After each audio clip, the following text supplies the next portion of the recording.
Well, good evening, everyone. It's great to see some of you. Recording per usual for those that can't join us live, but we are excited to welcome back Jamie. She's a repeat speaker, so we're really excited for that.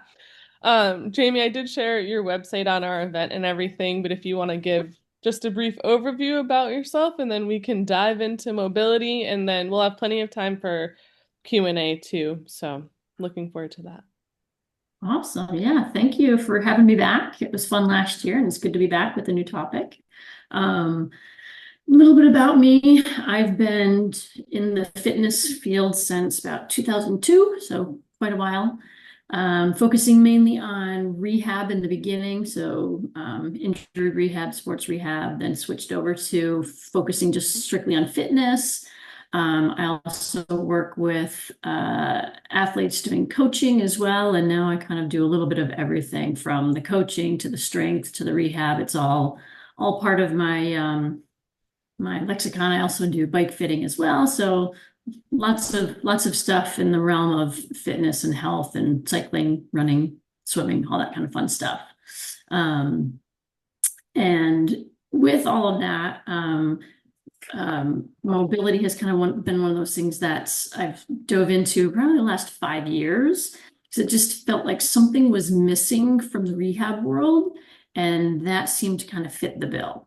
And so I'm glad to be able to come here and talk to you all about that. I do have a slideshow presentation. It's pretty minimal. It's 9 slides. Am I able to share it, or I can just send it to you guys later on, however you want? Yeah, you should be able to. I just gave the permissions. Okay, awesome. Let me see if I do this correctly. And let's see if I can get it. Okay, well, that's a start.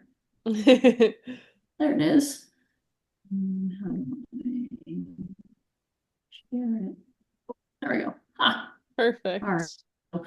I've already introduced myself, so we have that, and we're going to be talking about mobility specifically for cyclists, since this is a group of cyclists. And um, there we go. Like I said, my background is in fitness and rehab, and most recently mobility. And I just kind of want to start off with when I say mobility, what does that mean to you guys? It's not forwarding. I don't know if I'm doing the wrong thing here. There we go. Go ahead and shout it out or put it in the chat. I think Okay. of like flexibility. Mm-hmm. Anyone else have anything they want to add to that?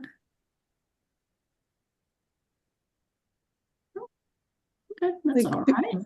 Yep, just someone being can. able to move, just be able to move your joints in different directions, I guess, or Mm-hmm. Mm-hmm. uh, Yeah.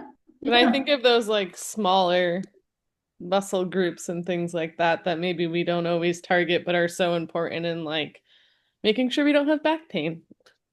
Right. Yeah, exactly. Exactly. So we're probably all really familiar with flexibility where we'll use the hamstring, for example. You're lying on your back, you got a strap around your foot, and you use that strap to pull your leg up and stretch the hamstring. That's flexibility. That's pulling a joint or pulling a muscle into its stretched position, but that's not actually mobility. Mobility, it's down here in the corner, is being able to move a joint through its range of motion with strength and control. So what that means is in the example of a hamstring, being able to lie down on your back and lift that leg to a point where you feel a stretch in the hamstring without having to use something to pull your foot.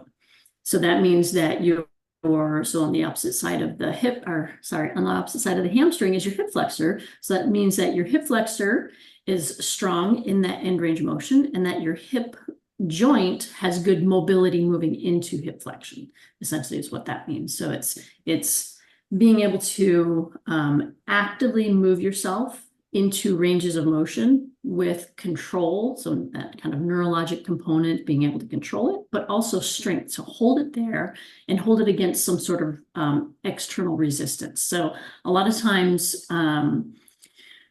we get injured because we get a body part gets pulled into a range of motion that we haven't really worked, and it gets pulled there either pretty quickly or with a lot of force or whatever it is, and that's how that injury occurs, is because we're not used to being in that position. We haven't trained it through actively moving to that position and moving there with resistance.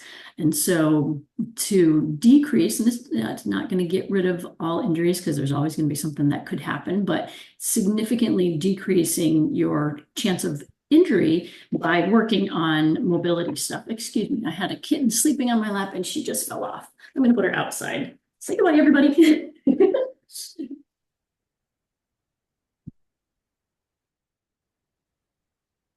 Apologies for that. That was good mobility on her part. She caught herself, and I don't think she's hurt. So, let's see where I my notes here. So, so I mentioned that mobility is your ability to actively control your joints through a range of motion, and doing that with strength and control at those edges of the range of motion. So not just doing a small range, but getting that joint as close to its fullest range of motion as possible. And you don't necessarily have to always push it to the limits, but at least for what you're doing. So in the case of cycling, making sure that you have good hip flexibility, you've got good spinal flexibility and flexion and extension, good joint and ankle and knee mobility, and pretty good shoulder and neck mobility. Pretty much we're talking about the whole body here. So those things really come in handy when you're hanging out on that bike for long periods of time in that one position, to make sure that you can support yourself and that you're not going to get injured in that position. Let me see here, kind of toggling back and forth to get this to go to the next one. There we go. So when I work with my mobility, the practice that I came from is called functional range conditioning, or FRC for short. Some of you may have come across that, looking up different mobility things. The biggest one that you'll come across is something called the hip 90-90. Many of you may have already seen that or heard of it. It's one way of working mobility specifically for the hip. And what they talk about in FRC is, one, we're working mobility, which is your range of motion. So we're trying to expand your joint range of motion. That's the first part of it. And then once you've expanded your joint range of motion, then you start to work on strength of the joint. So not just stretching it, but actually building strength by holding a weight, resisting with the band, using your own body strength to resist against moving in one direction. Isometric contractions, things like that. And then by doing this over and over again, just like anything where we go cycling over and over again to build strength, we do to build our endurance. Do we do strength training to build our muscle strength? Same thing with joint mobility, is the more that you do it, the more neurologic connection that you're going to create and the better ability to control all of that. So the doing this practice over and over again strengthens that nervous system, and your nervous system is basically what helps you control and manage all the movements. Again, we're talking about joints, not just specific muscles. We're talking about diving even deeper from, oh, my hamstring is tight, to what is the hamstring connected to? Let's work on those joints. So in the instance of a hamstring, it's connected to both your hip joint and your knee joint. So working the ranges of motion in both of those two joints will help benefit the hamstring along. So I think, is that, okay, so one more here. So when it comes to mobility, the nice thing about mobility is that it's pretty easy to do. It doesn't generally take too long, and you get a lot of benefits from it. You get your joint health improves. A lot of people are like, yeah, I get these achy joints and yeah, I've been stretching my muscles, but the joint never really feels better. Doing this stuff because you're focused on the joint itself. Doing these motions help to improve the joint capsules, the joint spaces, and improve your joint longevity, just meaning it's going to be healthier for longer, so you can ride longer. Um, because it helps with that joint longevity, it's obviously going to reduce your chances of injury. It's not going to completely reduce your chance of injury. It just, sorry, everyone's always going to get injured in doing something. It helps reduce your chance of injury because you're able to move safer and stronger and with better control. And because of all that better control, generally most people also notice that they have a better awareness just of their body in general because they've been doing all these different joint motions. And with that, they feel that they've got better coordination. They're like, oh yeah, I'm feeling like I'm able to control my hips better. I noticed my power went up on the bike just because I have that connection with my brain and my body now. Or maybe it was they were really rounded in the back and now they're able to maintain a more straight spine, and that helped them get better power because now they're not kind of sitting in a bad position. Whatever it is, all these things are really great benefits actually and side effects of doing this. A lot of it is it's hard to explain. So what I thought I would do is make this a little bit more interactive. And just a quick review actually before we go to the interactive part is just again kind of comparing the mobility to the flexibility. So with mobility, the way that we do it is through controlled joint articulations, which articulation just means moving the joint through its range of motion. And most joints have some sort of rotation aspect to it. And so most joints are going to be doing circular type motions. We focus on end range strength. So once you get that joint into a nice full range of motion, then you start to add that strength component because it's the other part of this is taking it slow and mindful. So you're getting a lot of connection with your body. And because of what we're doing, you can see how the movements can kind of transfer over to everyday things, whether it's cycling, running, reaching into a cupboard, whatever it is.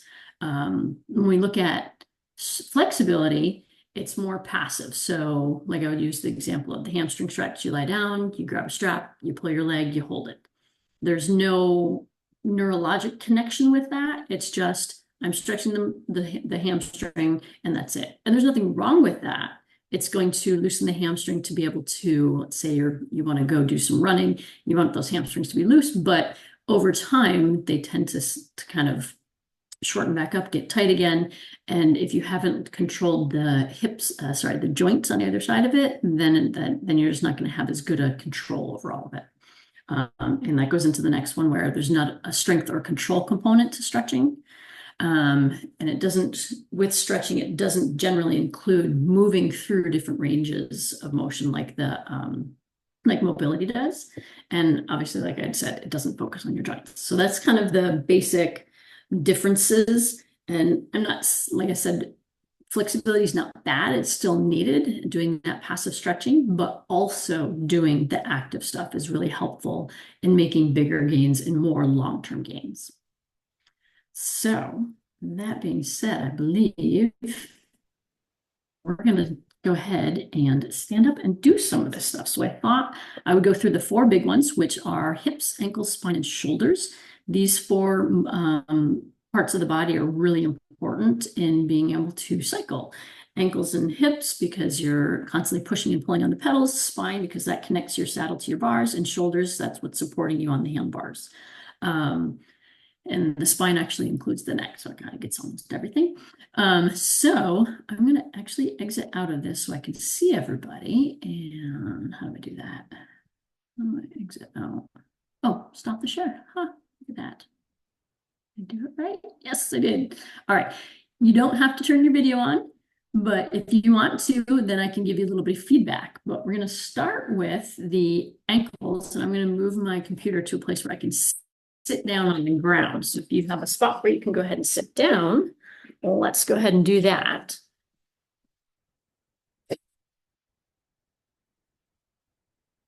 Yeah. Oh, I'm too close now, I can't see. Awesome. Awesome. Okay.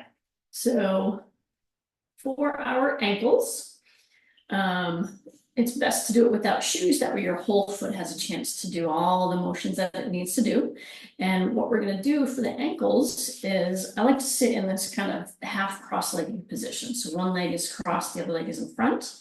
It just allows me to sit upright without feeling anything stretching or being too tight.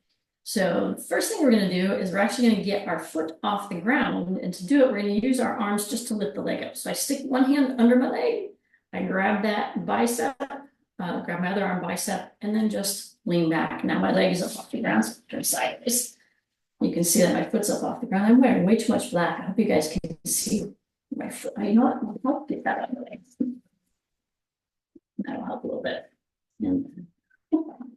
Okay, there we go. So what you want to do is our ankle actually has a lot of motion, but most of the time when we think about the motion, we think about flexion, which is toes up, and extension, which is toes down. Those are two big motions that we need for cycling, but it also tilts in, it tilts out, and it can create these big, huge, gigantic circles. So what we're going to do is we're going to move slowly and with control in as big a circle as you possibly can. But one caveat is you never want to move into pain. So if you're moving through a range and you're like, oh, that feels kind of painful, back off a little bit and see if there's a way that you can pass through that direction without pushing into pain. Right? So we'll start with the first one, which is, it might be easier if I take that off so you can see my foot better. There we go. Okay, so we're going to start by lift the toes up, pull the foot up towards you as far as you can. I'm going to start by using the inside of my ankle to pull the foot across. And now from there, I'm going to use the back of the ankle to pull the foot down while I'm still holding it across, because remember, we're trying to make a big, huge circle. Once I can't get down any lower, now I'm going to use the outside of the ankle, keep the toes pointed as I pull it across as far as it can go. And it's not going to go super far in this direction. That's normal. And then once you get there, you're now going to start to pull the toes up, still try to keep pulling it off to that side. And then you're going to finish by bringing it all the way back into the center, toes up, foot up. Now, if you're like me, some of you probably felt a little bit of a cramp down in this position. What that cramp is it's actually your body trying to figure out where it needs to go. There's signals being sent from the brain. You may not have spent a whole lot of time in that position over there or wherever it was. And so your body's sending these, either it's sending too much signal or it's not sending enough and you get a little cramp. Cramps are okay. That means that you're working something, you're making connection. Just like with pain, back off just a little bit so that you don't get that cramp as much and then keep going. So let's go ahead and do 2 times in one direction and then 2 times in the other direction. So again, it's toes are up. You're going to start by bringing the foot in, keep the toes up, and then you're going to start to push those toes down while your foot is in. And then using the outside of the foot, pull the toes across the bottom, try to be careful with that crampy space. And now you're going to lift the toes up, bring the foot up and in, and keep going one more time. Bring it across, go as far across as you can, and then toes down, foot down, bring it across the bottom, lift those toes up, pull the foot up, bring it across. And now we're going to reverse that motion. So again, we're learning how to control the whole joint and the whole range of motion. So we have to go the other direction too. Starting with those toes up, foot up, you're going to try to turn the foot out to the side once you can't go any farther. And you're going to point those toes down, point the foot down, and then bring the foot across and in. Once you can't go any farther across, you'll lift those toes up, pull the foot up, bring it back into the center, and then keep going around one more time. So it's out, toes down, foot down, bring it across the bottom, toes up, foot up, back into the center, and relax. And if you're doing that with enough energy, you should feel a little tired on the outside of the ankle and feel those spots where you're actually working the ligaments and the tendons and all that kind of stuff. When you're doing it, you may get some pops and cracks. That's just things kind of working the way out. Sometimes what you'll have happen too is you'll try to go across a spot and your foot will just jump. And that's that disconnection. You probably haven't spent any time in that position, and your brain doesn't know how to get you there. So it just skips past it to the next connection that it knows to make. And so every time that you practice through there, that jump will probably get a little bit smaller and a little bit smaller until finally you can actually make that circle without that jump anymore. Then that's the first bit of it. The other part that I forgot to mention, but you probably have noticed as you're doing it, is the focus is just on the ankle, and you can very easily kind of move the leg to create motion. We don't want to move the leg. The focus is just on that ankle. So you want to keep that leg as still as possible. And in the beginning, when I was doing this, I was cheating with my leg. So I actually grabbed my shin with my hand so I couldn't move it. That way I did just completely focus on that ankle. So then once we get the ankle moving, usually for some people it's a couple weeks, some people it's a couple months, some people it's 6 months or so, when you finally feel like you've got full control of that motion, then the way that you start to add the strength component to it is first you're just resisting yourself.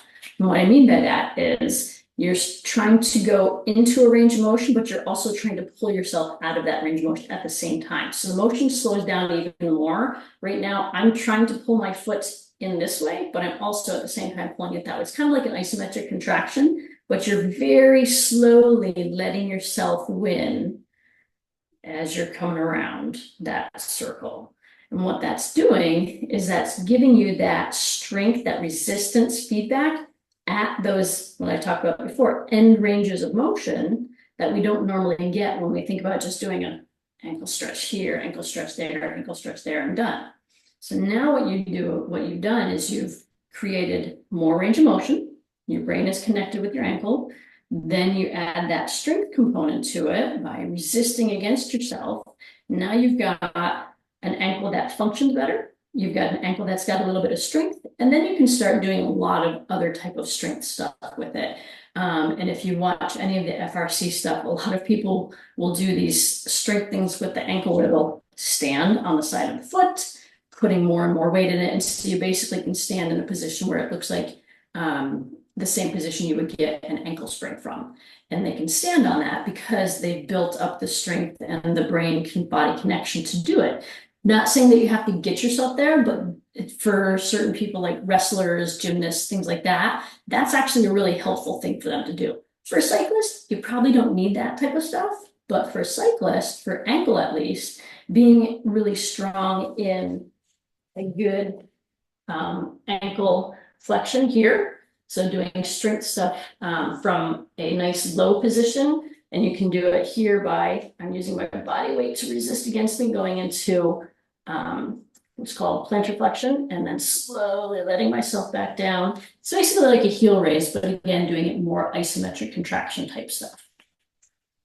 Anybody have any questions on the ankle motion? That's our first one. Awesome. The knee, it's a little different because it's one of the few joints where rotation doesn't actually happen first, but it does happen as part of the joint. So the knee joint is almost a true, what's called a hinge joint, meaning it just opens and closes, but there is still some rotation to it. And I'm going to take you through the rotation part because most fitness people don't talk about the rotation aspect of the knee. And as you flex and extend, the knee does have to do a little bit of rotation in order for that to happen. So I should have worn shorts so you can see this, but it's a similar position. So you're kind of sitting cross-legged. And with this one, I keep my heel on the ground and I stabilize the side of my upper thigh. And that just prevents me from being able to move my leg so that I can just move my lower leg. Now, that little bump on the front of your knee, what you want to do is you want to watch that bump. And as you do this motion, the rotation, you should see that bump rotate in. It's not going to rotate in very far, but it will rotate in. And then you should see it rotate out. And that one, you'll get a lot more movement. So if you hold that end of your thigh and you keep your heel on the ground and you try to move just your lower leg, this is my lower leg rotating in. Here's my bump over here.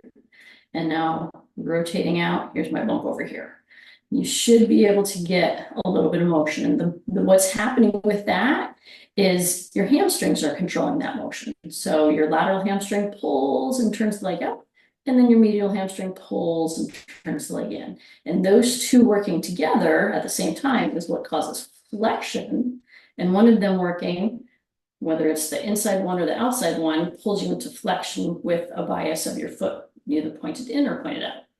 All right, so let's go ahead and give that one a try. Heel stays on the ground, thigh is held in place, and then you're trying to rotate your entire lower leg without getting that upper leg to move. And it might be really tiny, might just be a teeny tiny little nudge from one direction to the other. That's okay, that's your starting point.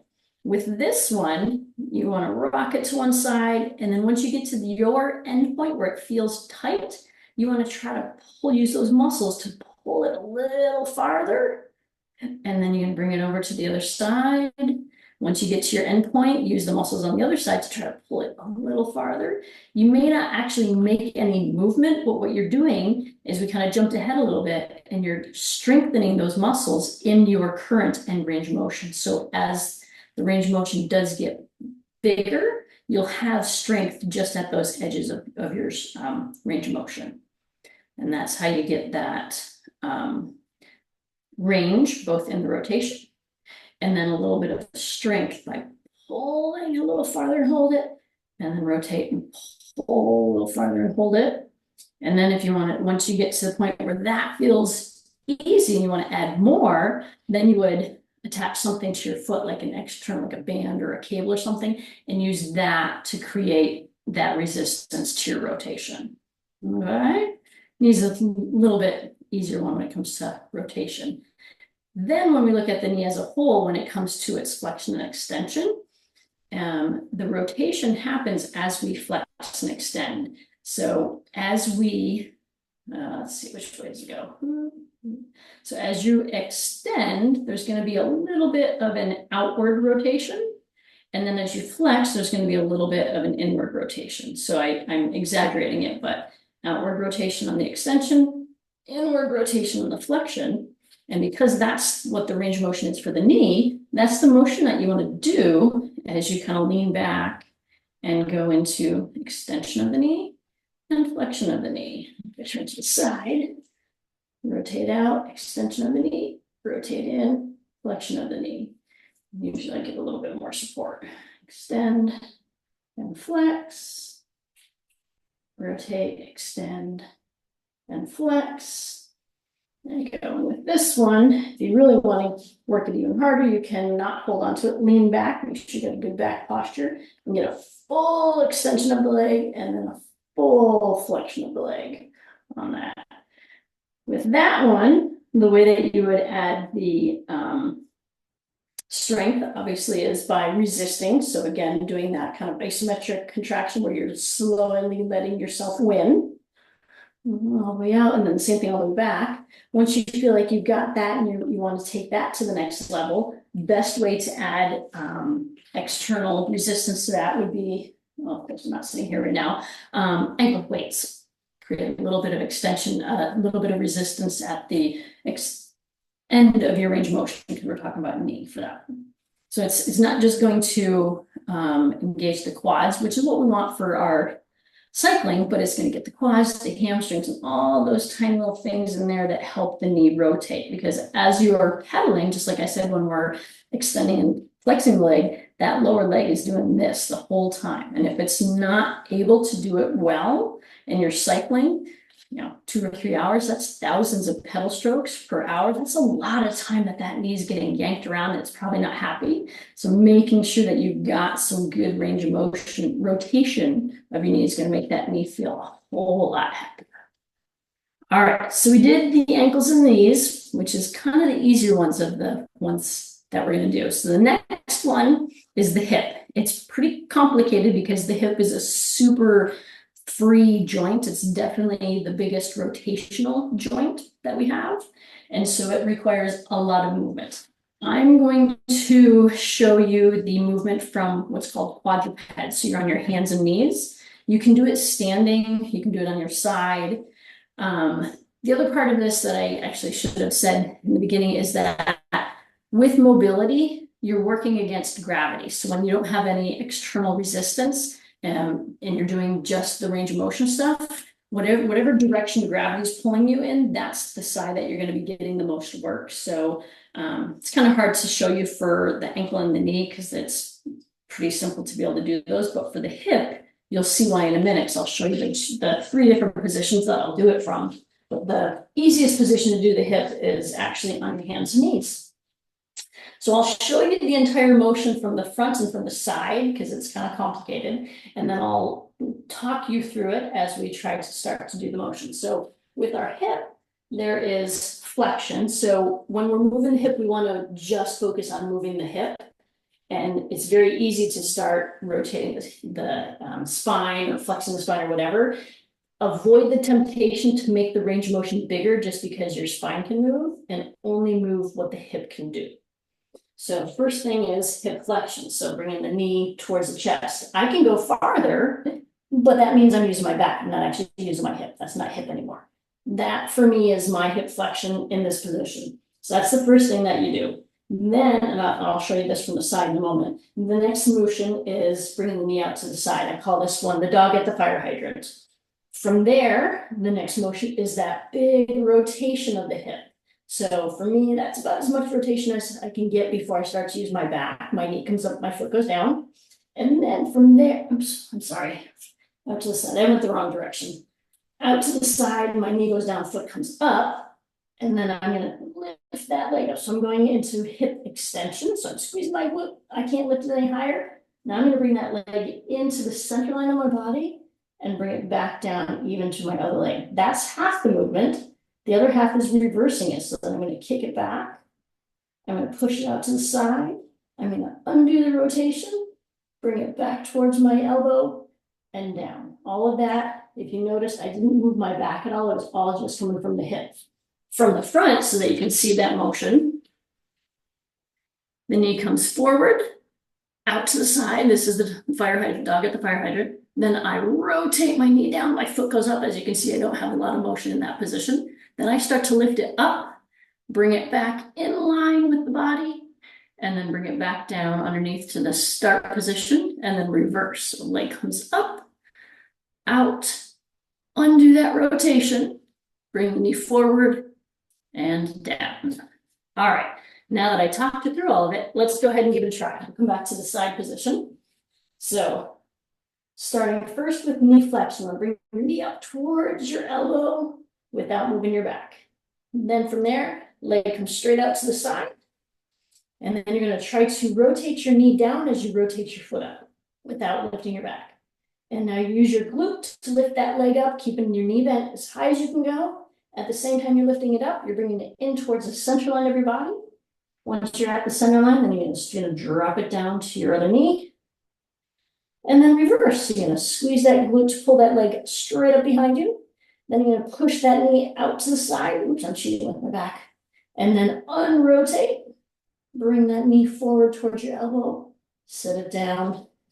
And if you have to shake out the wrists, go ahead and do that. I know this one tends to hit the wrist. So that is using gravity. Gravity's pushing down on the back of me. So pretty much the back of the hip is working against gravity for this motion. If we change our position, we lay it on our side. Now, as I'm doing that motion, I would come up, come out to the side, I rotate across, down and in, same thing, but now I'm feeling the work happening on the outside of the hip a little bit more. The other way that you can change it is doing this motion standing up. You only get about half an hour to get this very high. If I stand up to do the same motion, now I'm going to get the majority of the resistance in the front of the hip and in the rotation. So I'm still doing the same exercise, but the point of the range where you're feeling like you're working the most is the part that's being pulled against by gravity. And that's just for when you're just doing the mobility stuff without any resistance to it, just the mobility. And I didn't mention it in there, but the mobility part is, when you look up online, you'll see it's called CARS. I know a lot of acronyms. It stands for controlled articular rotations. That's that first step of getting the mobility, is just getting control of your range of motion through these things, which are called CARS. So let's try this one on your other leg. Let's try it on your side. So you get a feel for what it feels like with gravity pulling against the side of your hip. So for this one on the side, you're going to want your bottom leg straight. Top leg is just going to be stacked on that bottom leg. first thing you're gonna do is you're gonna bring your knee towards your shoulders. Just like with the other ones, you want to keep your back straight. So I can bring my knee higher, but again, I'm flexing at my spine. That's not what we want. We just want it to come from the hip. Then once you can't go any farther, bring the knee towards your shoulder. You're going to bring that knee straight up towards the ceiling and let your foot just kind of drop. That's fine. Now you're going to create that rotation. So you're going to try to rotate the knee down as you rotate your foot up. And this is where you're really going to feel it in that lateral part of the hip. Then from here, you're gonna bring that leg back behind you. I would suggest reaching those arms forward, otherwise you're gonna tilt backwards. Once it's behind you, bring that leg down. And for a lot of people right here, they feel a lot of tightness. And it's usually because that quad is really tight and we don't have a lot of stability from here. That's normal. Just make sure that you engage through your core and reach those arms forward so you don't tilt backwards. Then you're gonna reach backwards with that leg, lift that knee up as high as it'll go. Let that rotation happen. Let that knee come back down towards the ground. Straighten it out.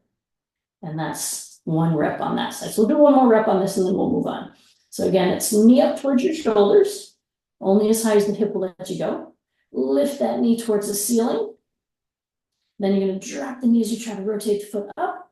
Once you can't go any farther, you're going to reach that leg back behind you as far as you can go. And then bring it back down to center line. And reverse, bring leg back behind you, lift that knee up, let the foot rotate forward, knee comes back up, and you're gonna drop that whole leg back down towards the ground, and straighten it out.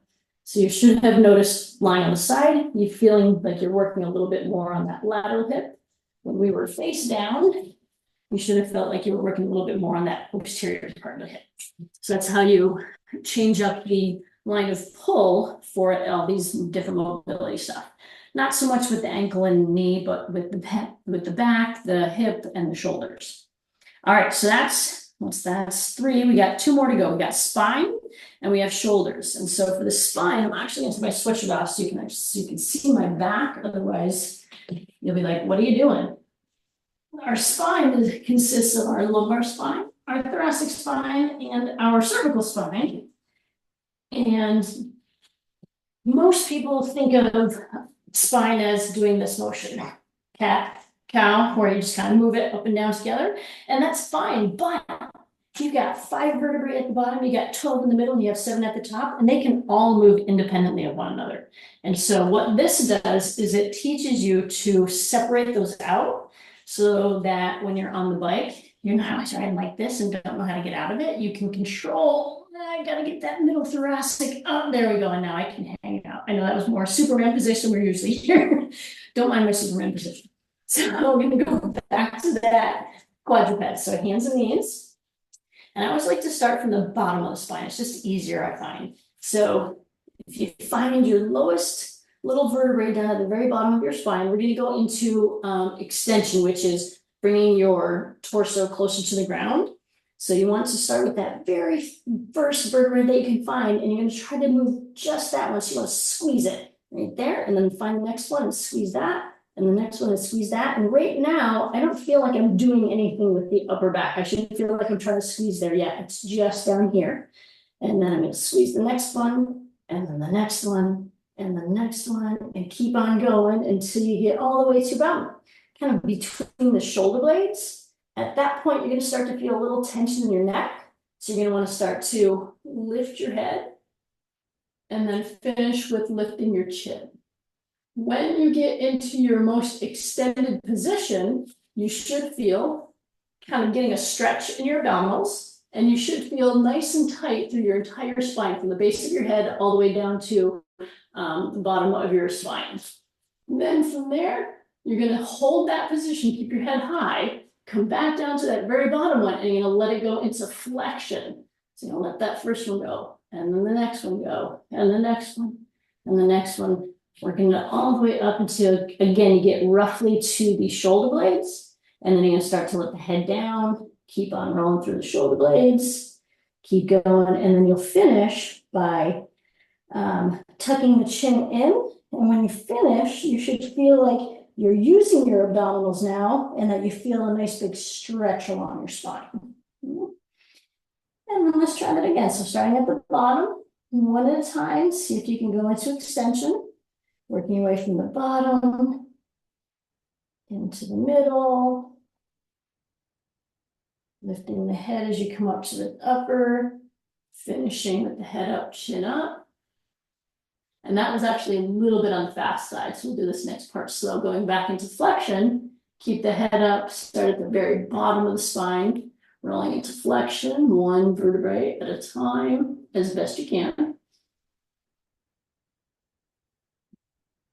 Should be about kind of mid-thoracic by now. Got at the shoulder blades now. Go ahead and let your head drop. Tuck your chin. And finish. So that was one time into flexion. We'll do one more into extension, going nice and slow. So I'm going to start at the bottom of the spine first. Find that first one. And the second one. Working you up nice and slow. Just beginning into the thoracic spine now. And just getting to the shoulder blades. And now you're going to start to lift the head. Finish by lifting the head and lifting the chin. And then feeling all those muscles along the spine. Nice and tight. And relax. So the other thing that when you do these is you'll find you can only do a couple of reps and you get tired. That's good. That means that you're working the way that you're supposed to be. If you just do a couple of these like this and you sit back and you're like, heart rate's still 40, you didn't do it right. You got to keep it nice and slow, and you got to really control, move slow, get a lot of muscle contraction so that you're getting that connection with your brain and your body, so that you're making sure everything's moving. So that's the spine, and that's going to help you with that kind of position on the bike. And then the last one that I wanted to go over, before I go over, so adding resistance to the spine is a little bit more difficult just because there aren't really machines that are set up to do that. So a lot of the spinal stuff comes from your own isometric contractions, but also, of course, I don't have my weighted balls in here, using med balls. A lot of times I will do some resisted stuff from kneeling. I'll have like a weighted med ball, like this, and I'll kind of round my back around it. So I'm not really getting resistance here, but now to lift it back up as I'm working, I'm getting resistance in this motion. So you're still getting a little bit of that isometric contraction plus external weight to help you build the strength on it. But generally it takes a while of really just kind of working that range, getting connected with your back before you get to that point where you want to start adding external weight. Okay, last one, probably the second most difficult one is the shoulder. It's very similar to the hip in that there's a lot of range of motion. I'll show you from the front and from the side, and then we'll do it together. And I'll do it kneeling. You can do it kneeling, you can do it standing. The shoulder, the thing that makes shoulder difficult is we have the shoulder joint, which does this stuff here, and then we have the shoulder blade, which does all this stuff here. So we want to separate those two when we're doing this exercise and just focus on what the shoulder can do. So a lot of times with this exercise, to make the range of motion bigger, people will let their shoulder blade go. You don't want to do that. You want to keep that shoulder blade tucked up against the back of your rib cage, like you're trying to squeeze it against the back of your rib cage, and then just let the shoulder joint itself do the movement. So the way that this movement goes is you start with your arm nice and straight, and the hard part is keeping that arm straight, because the tendency is we want to bend the elbow. Keep it nice and straight, and you're going to start with your palm up, and you're going to move your arm across your body. And everyone has a different range of motion with this. Whatever your range is that you can go across your body, you want to start with your hand low. Once you can't go any farther across the body, then you're going to start the movement coming back the other way. But first, you want to lift the arm up as high as you can go. Remember, don't let that shoulder blade come up, just what the shoulder joint itself can do. Once you can't go up any higher, let it keep coming back out across the body. Keep that palm up, and I'm reaching out to the side and behind me as far as I can go. There's usually a point for everyone where you get kind of stuck and you can't go any farther. Then at this point, right in that shoulder joint, I'm going to rotate my shoulder joint. You can see that my arm rotates, and I continue rotating. I'm able to get about my palm back up again. At this point, all of a sudden I can keep reaching that arm behind me, and then I'm going to finish down at my side. My palm is actually away from me, so I'm completely rotated in. And the reverse motion is bringing it back up with that palm rotated out. And again, you get to a point where you're stuck. Then you're going to rotate that arm all the way in the opposite direction. Try to bring that palm back up. And then you bring that arm up, across. It's naturally going to start to kind of come back down. That's perfectly fine. And then let it come back and finish at the front of the hip. So I'll show you that from the side. So I come across the body. I'm trying to keep my shoulder blade as attached to the back as possible. Then I start to bring it up. I bring it out to the side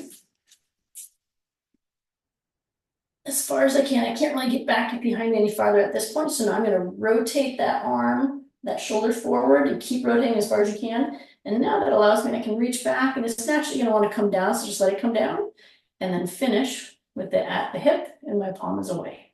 Then from there, check and make sure, did I lift that shoulder up? Did I pull it down? Did I push forward back? Keep it in its neutral position. And then you're going to bring that hand back up behind you until you can't go any higher.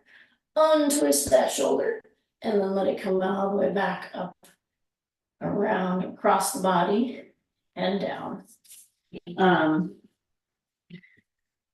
That is the motion for the shoulder. And just like with the hip, doing it in this direction, mainly the top of the shoulder is going to be getting that work against gravity. If you go lie on the side, the lateral part of the shoulder is going to get work against gravity. If you go from this position, the back of the shoulder is going to be doing the most of the work against gravity. So that's the way that you can kind of change the input. So let's go ahead and have everyone try it on your other side if you are already trying it. So elbow straight, palm away, sitting up nice and tall, and then keep that shoulder blade down. You're going to bring your arm across your body.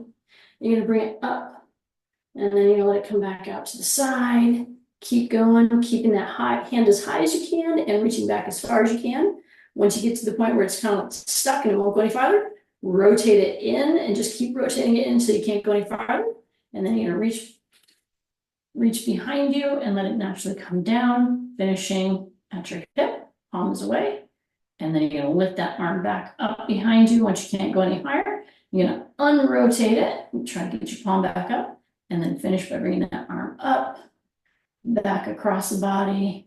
It'll naturally want to come back down and then finish in front of the hip and relax. And if you're doing that with a little bit of resistance, like I just was, you should feel just a little bit out of breath. That's good. That's what you want. So the first step when you're doing all of these is to just do them with minimal resistance. Just trying to feel into how much range do you have? And compare that each time that you do it. So if you're doing this 3 or 4 times a week, each time you do it, check in. Oh, how's it feeling today? Is it feeling a little looser? Is it feeling tighter?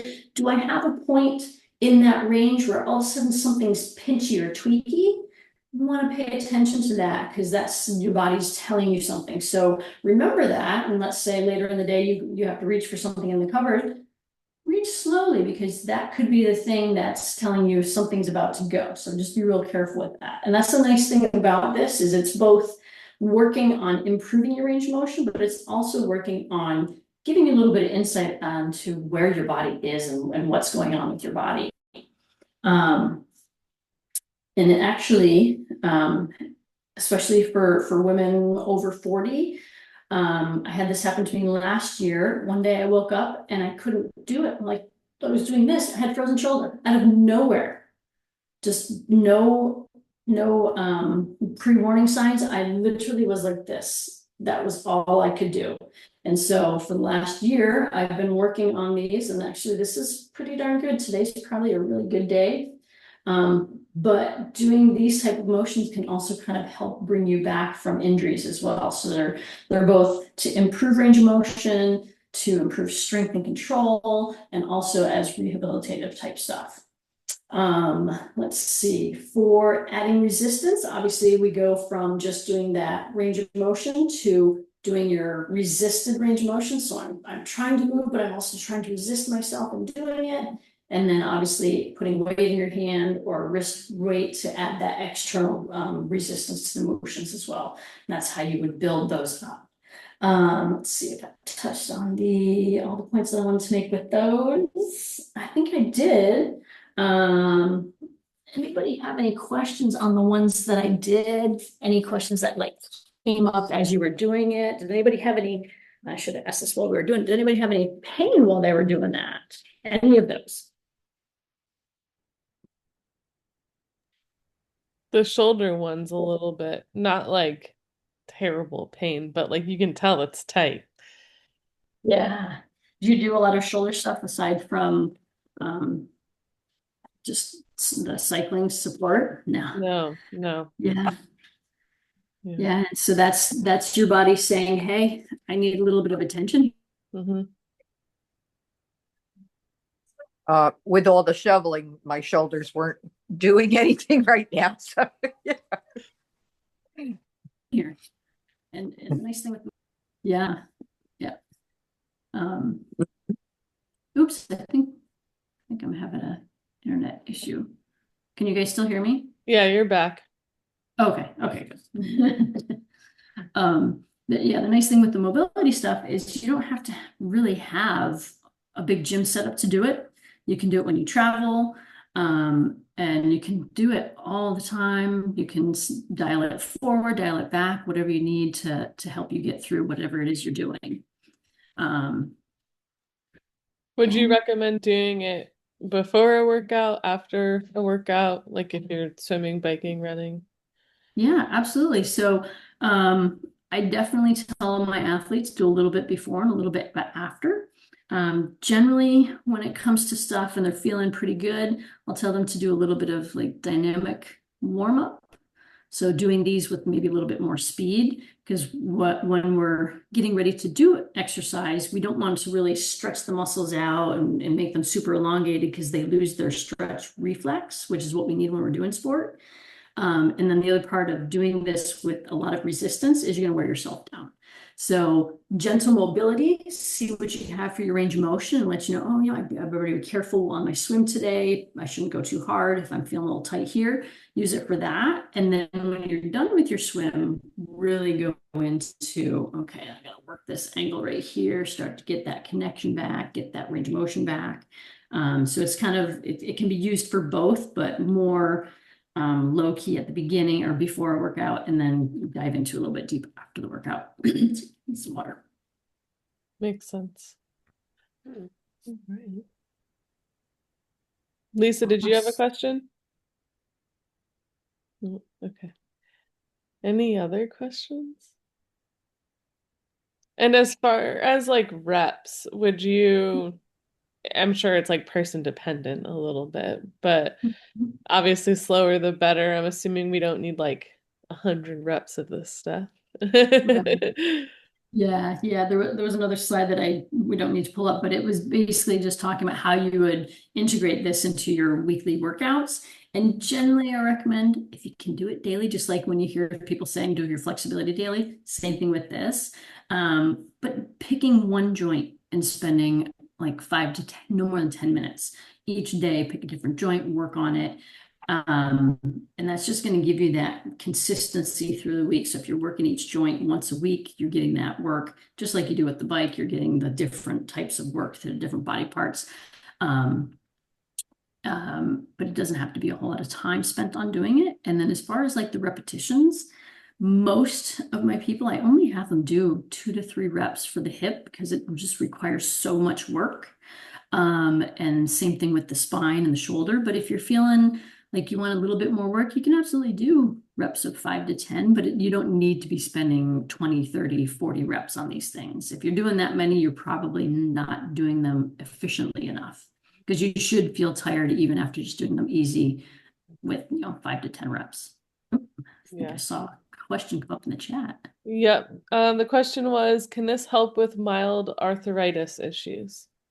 Absolutely. With arthritis, it's an inflammation of the joint surfaces. And when you stop moving or when you don't move very much, all of our joints, they have a little bit of fluid inside of them, and it's good fluid. It's supposed to be there. It creates like an extra cushion. So you've got meniscus, which is a cushion, and then the joints, the fluid sits between the meniscus, and that creates this nice little pillow effect in all of our joints. With arthritis, what happens is Obviously, the meniscus gets thinner. You've got a little bit of bone-on-bone contact. There's swelling in there, and there's a less amount of fluid. And so by doing these motions, anytime you move a joint, it causes fluid to move back into the joint. So it creates a little bit more of that cushion effect back into the joint. But again, just like with anything, if you have arthritis, let's say it's in your shoulder, take it slow. So remember when I said, as you're doing the motions, you want to do it to your fullest range of motion without pain. So if you have a part in the range of motion where it's like, oh yeah, that's painful, don't push it through that pain. Back off a little bit and keep moving, because the movement itself through that joint will bring fluid into it and avoid creating more irritation in that spot that you're having an issue with. Yeah, great question.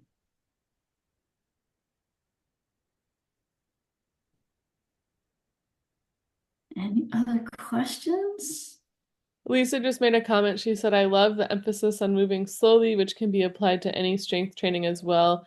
And slowing it down, most people don't realize they're using the muscles in concentric and eccentric range, creating more strength. Exactly, exactly. I Just do like, Pilates, and it's like the emphasis is on like slow too, like with the mhm. reformer, and yeah, and they get into these like little, like sore in such weird areas after. The same is applied for even yoga. hmm Yeah, yep, Yeah. absolutely. Not everything has to be fast and forceful. Some things it's good to just slow it down and concentrate and focus. Yeah. Yep. Yeah, I think that can like highlight even more your weaknesses sometimes, right? Like you don't realize an area is like a little twingy or weaker, and then you do something like this and you're like, whoa. Yeah, yeah, exactly. Yep. And I love the emphasis on its range of motion first, then strength. Mhm. Coming back from major surgery, it's been that way all along on my journey from one thing to the next, whether I'm on my bike to running to strength to now swimming, learning to swim all over again. Mhm. Yeah, yeah, Yeah, I'm sure. Lisa, were you doing similar shoulder things in PT like we just did tonight? Yeah, and they were very painful at first. Yeah. Mm. But it's something like that, you can really see the progress, right? That's like the one cool thing. Yeah. All right. Is there any other questions or comments? Awesome. And Jamie, if people are interested in working with you, what's the best way to go about that?